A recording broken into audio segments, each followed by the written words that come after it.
कृषी क्षेत्रामध्ये होणारी क्रांती बीड जिल्ह्याच्या आणि मराठवाड्यातल्या शेवटच्या शेतकऱ्यापर्यंत पोचली पाहिजे, ही तुमची तळमळ या आपल्या कार्यक्रमाच्या माध्यमातून आम्हाला दिसते आहे। आणि खऱ्या अर्थानं या निमित्ताने दोन महत्वाचे कार्यक्रम माननीय मुख्यमंत्र्यांच्या हाताने आणि शिवराजजींच्या हाताने होत आहेत।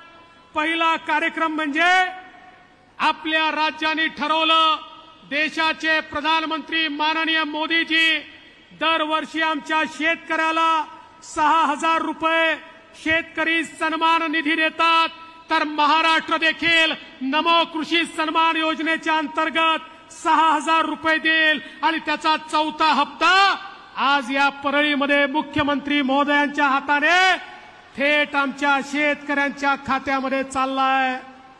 आणि त्याच वेळी आमच्या लक्षात आलं, मागच्या वर्षी दुष्काळाच्या काळामध्ये कापूस आणि सोयाबीनचे भाव पडले। आम्ही ठरवलं भावांतर योजनेच्या अंतर्गत आपल्या शेतकऱ्याला मदत केली पाहिजे।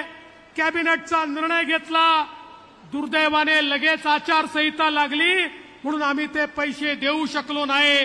पण आज ते पैसे देखील शेतकऱ्यांच्या खात्यामध्ये कापूस आणि सोयाबीनचे पैसे हे क्रेडिट करणं त्यांच्या खात्यामध्ये देण्याची सुरुवात याच परळीपासून आम्ही करतोय, याचा देखील मला अतिशय मनापासून आनंद आहे।